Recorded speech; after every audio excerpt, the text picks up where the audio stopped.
Hey guys, it's Wyatt again. It's time to get back to the gardening vlog. The last time we planted some seeds, all my seeds have sprouted and now they are little transplants. So today we're going to talk about the appropriate way to transplant your seeds, and we'll talk about spacing, we'll talk about fertilizing them and care for young seedlings like that. Before we get started, I want to start with a quick tip about young seedlings and these warmer temperatures that we've been having. If we're having those hot days, 95, like 97 degrees, make sure you protect your young seedlings. You can put them in like morning sun, afternoon shade if they're still in peat pots, or if you've planted them in the ground, you can protect them with a light layer of pine straw mulch. Will actually help keep the sun off of them just a little bit and make sure they stay moist.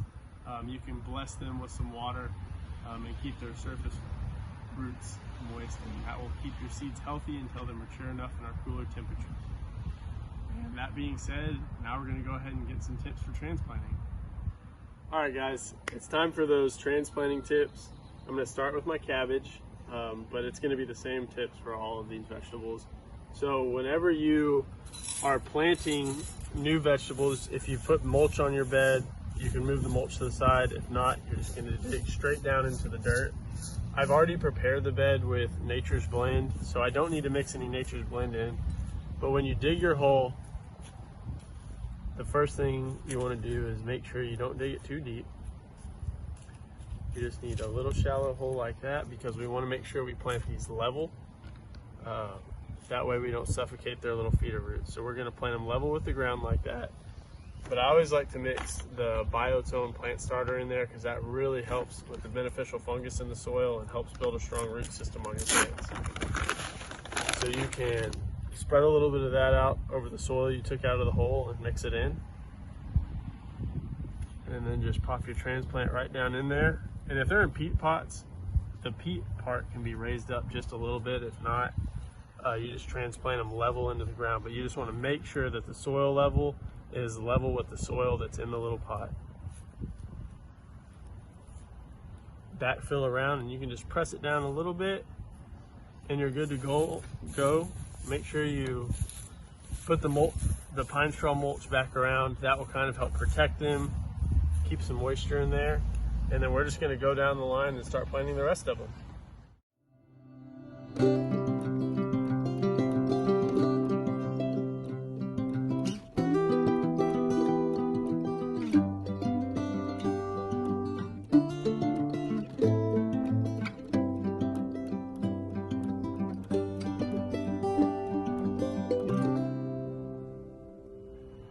Alright guys, I just want to recap that short video we just looked at. The first thing that you saw me doing when I was digging the holes is I was mixing in the Biotone plant starter.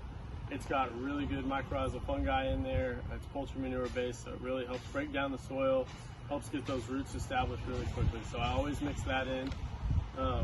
The other thing that y'all saw me doing was, and if you look at the bed in the video, all my plants are spaced out about 12 to 16 inches, and that's very important for vegetables because they will grow a lot larger than these little seedlings will. So you don't want to have them too crammed together. That will encourage bad bugs and competition between the plants. So you always want to make sure that you are spaced out long enough, or enough space between each plant to make sure that your plants are healthy. After that, the next tip I want to give is watering.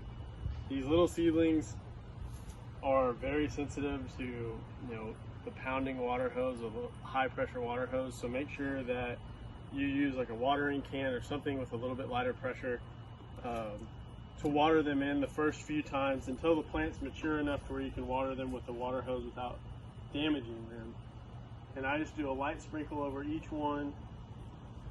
And keep in mind that seedlings may need water a couple times a day because their root systems are very small at this point. So always just check your seedlings. They're sensitive when they're young. After you've done that, we're all planted up, we're good to go. The last thing I'm going to talk to you all about is fertilizing. Especially with new seedlings, I like to use the Grow plant food. It is really, really good because it's just a spray that you can broadcast out over the whole garden. It's taken in by the leaves and the roots as it drifts down in the soil, and it'll give your plants a really good start. So I use Grow every 2 weeks on my whole entire garden.